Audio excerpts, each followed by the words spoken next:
L'invasion russe de l'Ukraine a rencontré une nouvelle impasse. Alors que Moscou s'efforce de progresser, les forces ukrainiennes se retranchent et ripostent sur plusieurs fronts. La confiance croissante de Kiev soulève de sérieuses questions. Qu'est-ce qui motive leur stratégie audacieuse? Et pourquoi la Russie ne semble-t-elle pas pouvoir tirer parti de ses avantages? Les réponses révèlent des fissures dans la machine de guerre de Poutine et un tournant imminent qui pourrait redéfinir ce conflit. Plongeons-nous. Nous commençons par un aperçu. La première moitié de 2024 aurait pu être considérée comme la session préparatoire pour la Russie et l'Ukraine. Malgré la pression croissante de la Russie sur le front et en Donbass, ces victoires relativement mineures durant les 6 premiers mois de l'année n'étaient pas significatives.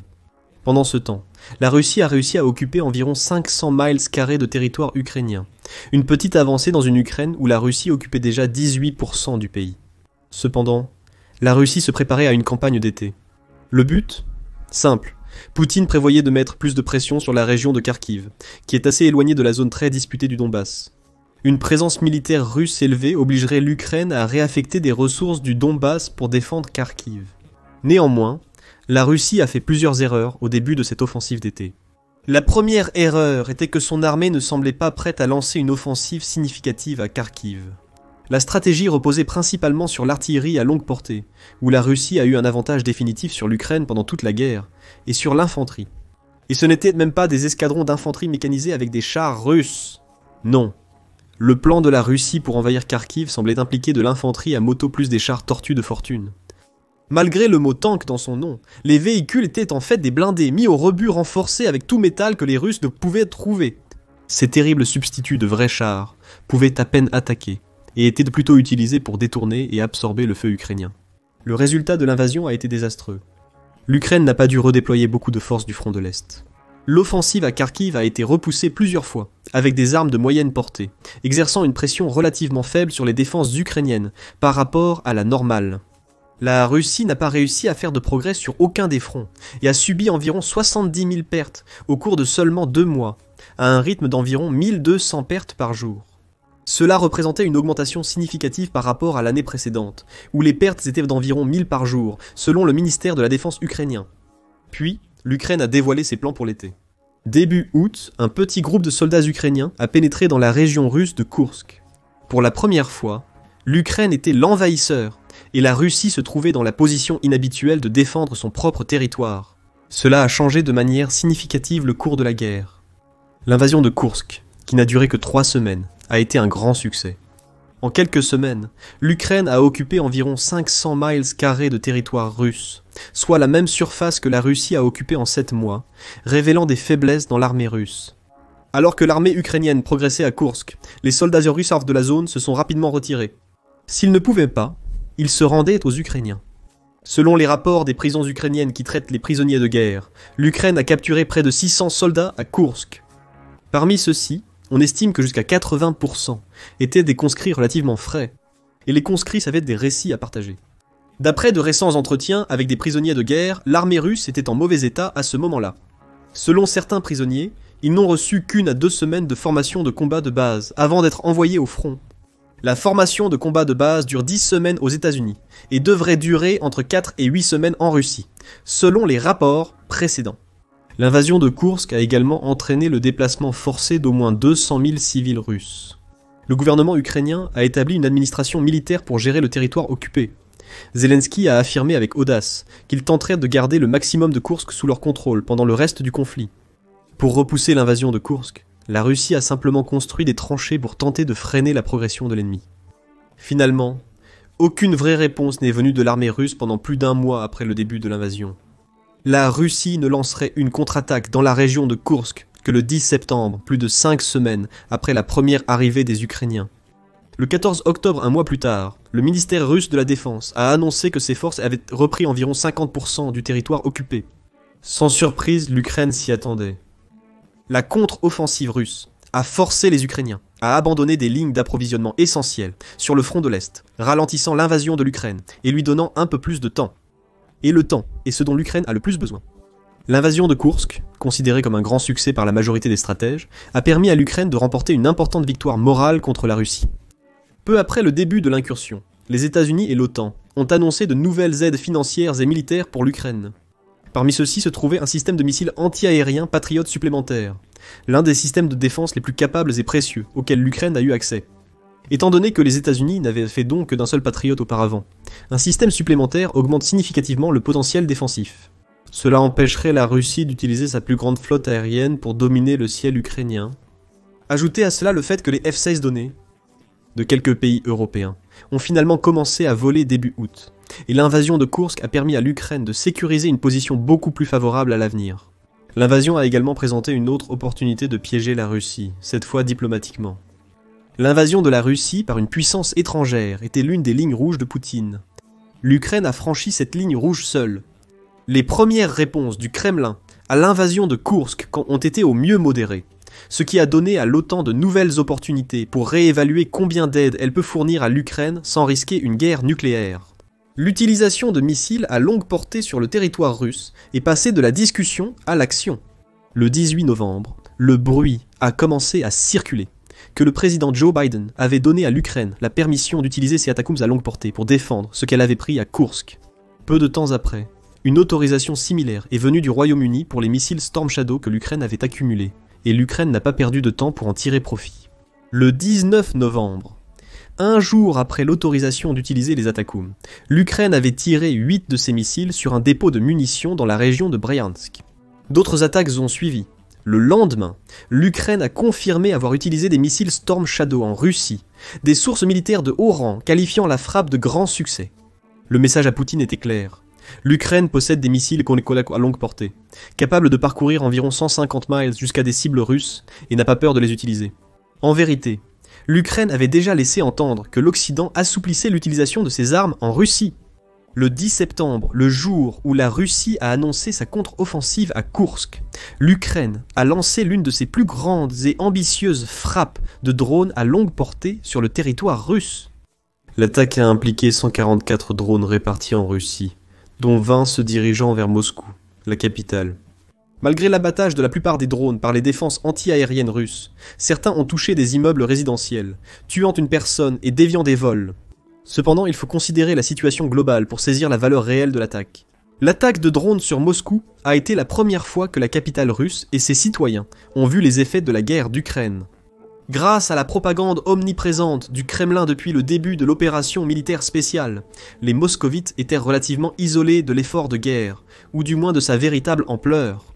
L'Ukraine a mis Poutine dans une position délicate en exposant Moscou. Auparavant, son règne était consolidé par le soutien des classes supérieures, notamment les oligarques, qui appuyaient son programme expansionniste. Le soutien de l'oligarchie est désormais en baisse. La plupart des frappes de drones ont ciblé des raffineries de pétrole dispersées dans l'ouest de la Russie, plutôt que des complexes militaires ou des villes. Cela peut paraître étrange, car certains des plus grands gisements de pétrole et de gaz russes se situent en Sibérie. Cependant, les raffineries de pétrole ont été installées à l'ouest du pays pour faciliter l'approvisionnement de l'Europe en produits pétroliers.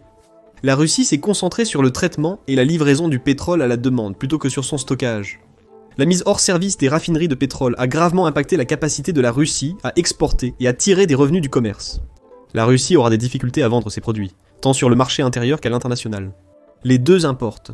Les sanctions américaines de novembre 2024 sur les banques russes affectent les paiements et transactions des ventes pétrolières russes. Ils sont rendus beaucoup plus difficiles avec les sanctions en place.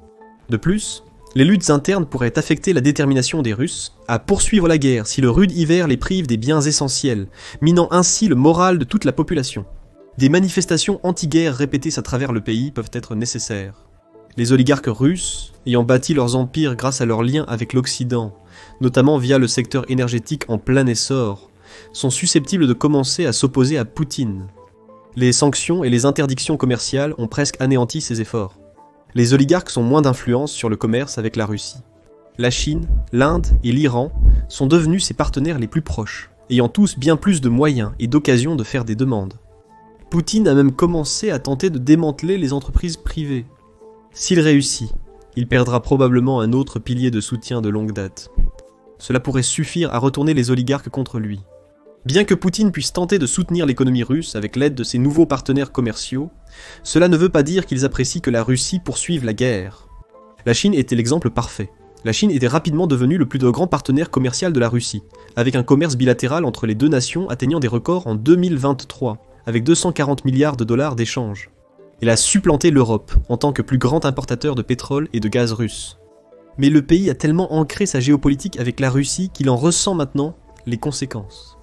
La Chine a aidé la Russie à contourner les sanctions occidentales en réorientant le commerce et en utilisant des yuans et des roubles. Cependant, les banques occidentales pressent de plus en plus leurs homologues chinois de cesser de travailler avec des entreprises russes.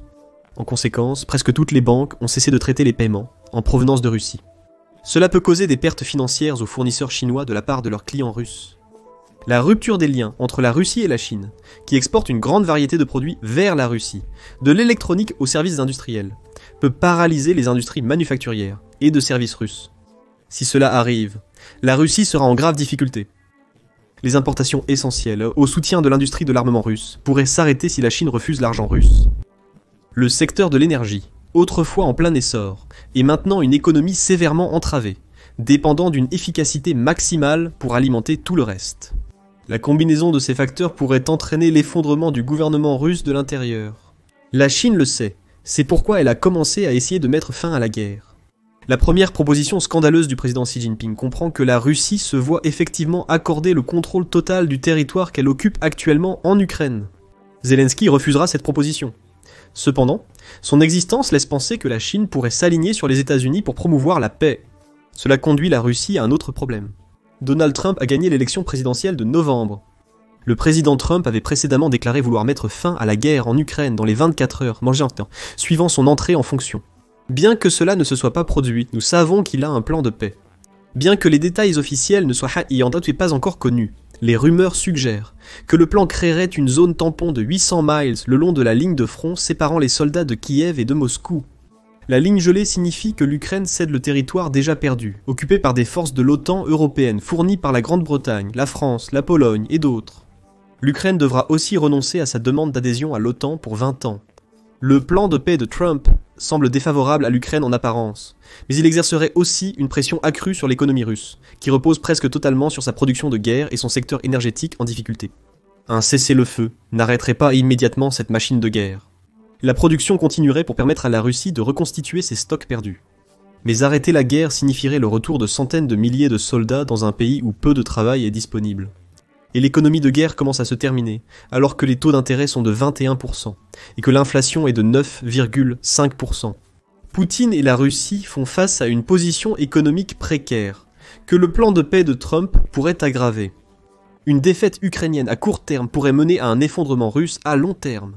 De plus, l'Ukraine est désormais autorisée à utiliser des missiles à longue portée contre la Russie, lui donnant un levier considérable dans les futures négociations de paix. Néanmoins, la capacité de la Russie à exporter du pétrole et du gaz vers la Chine pourrait baisser, poussant la Chine à se tourner vers d'autres exportateurs pour combler l'écart.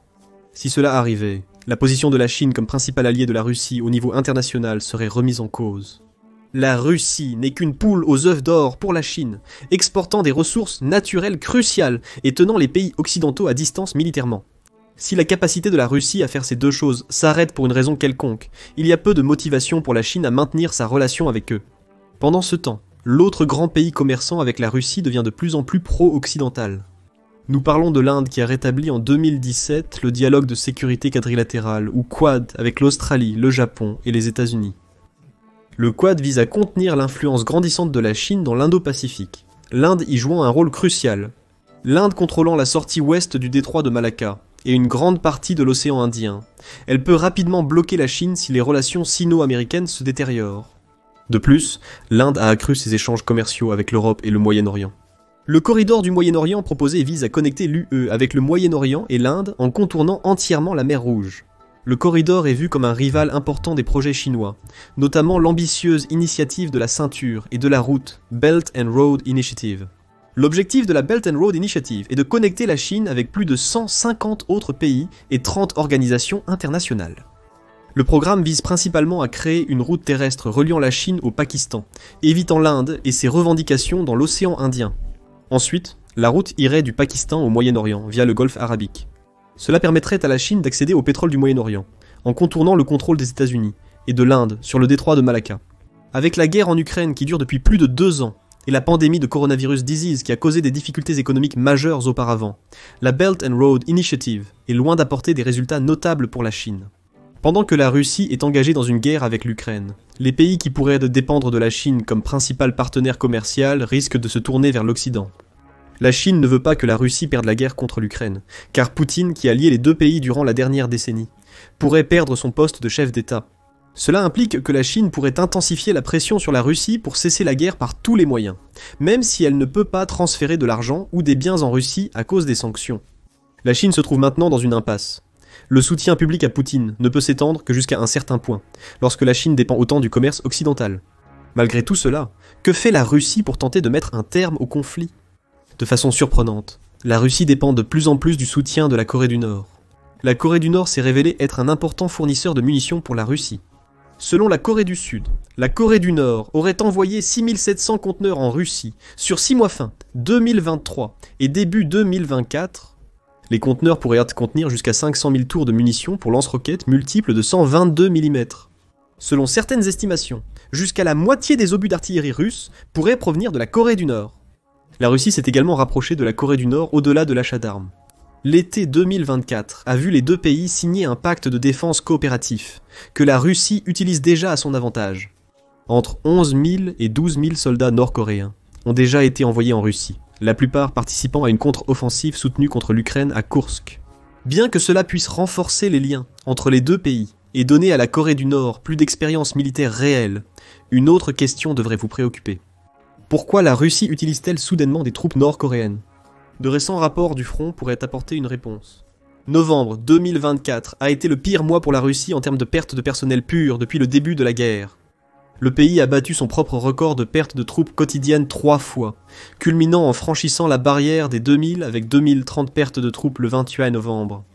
La Russie a également enregistré un taux moyen de pertes quotidiennes de 1523 en novembre, ce qui représente 45 680 soldats perdus en seulement 30 jours. C'était le 5e mois consécutif où la Russie a vu augmenter le nombre de ses pertes. Cela a probablement mis une pression significative sur l'armée russe en termes de main-d'œuvre. Des rapports du début de 2024 suggèrent que la Russie a signé près de 450 000 contrats militaires l'année précédente. Pourtant, les estimations du site d'analyse russe Riddle suggèrent que le nombre réel de nouveaux soldats sous contrat entrant dans l'armée pourrait être aussi bas que 200 000. Cette divergence peut s'expliquer par le fait que la Russie utilise des contrats militaires à court terme de quelques mois pour les prisonniers ou les volontaires. Cela peut entraîner un seul soldat signant plusieurs contrats en une seule année calendaire. La Russie truque également les chiffres en ce qui concerne son armée active. Elle traite actuellement environ 300 000 recrues par an dans le cadre de sa conscription. Les recrues effectuent un service obligatoire d'1 an avant de pouvoir signer un contrat. Mais la Russie compte sur ses personnels non actifs comme actifs pour se faire paraître plus forte qu'elle ne l'est réellement. Des rapports indiquent que la Russie emploie des soldats nord-coréens inexpérimentés dans ce conflit d'envergure, soulignant la situation désespérée de la Russie. L'Ukraine a exploité la situation, notamment en utilisant des missiles à longue portée en Russie, poussant Poutine à signer une nouvelle doctrine nucléaire. Cette doctrine donne essentiellement à la Russie la latitude pour frapper contre l'Ukraine et tous ses partenaires nucléaires, en réponse à toute attaque conventionnelle, que Poutine croit menacer la souveraineté de la Russie. Il est très improbable que Poutine utilise l'arme nucléaire. Ce changement de doctrine ressemble plus à un dernier lancer de dés d'intimidation, alors qu'il réalise que Moscou elle-même est en danger, tout comme son pays entier en raison de la tourmente économique. Selon Zelensky, les prochains mois seront décisifs pour l'effort de guerre. Pour la Russie, cela pourrait signifier un manque d'options et l'obligation d'accepter un accord de paix. Mais qu'en pensez-vous ? Quelle est la probabilité que la guerre se termine bientôt, et qui a le plus de chances de l'emporter ? Laissez un commentaire ci-dessous, et merci d'avoir regardé. Découvrez maintenant le mythe de la puissante armée russe détruite, ou cliquez plutôt sur cette autre vidéo.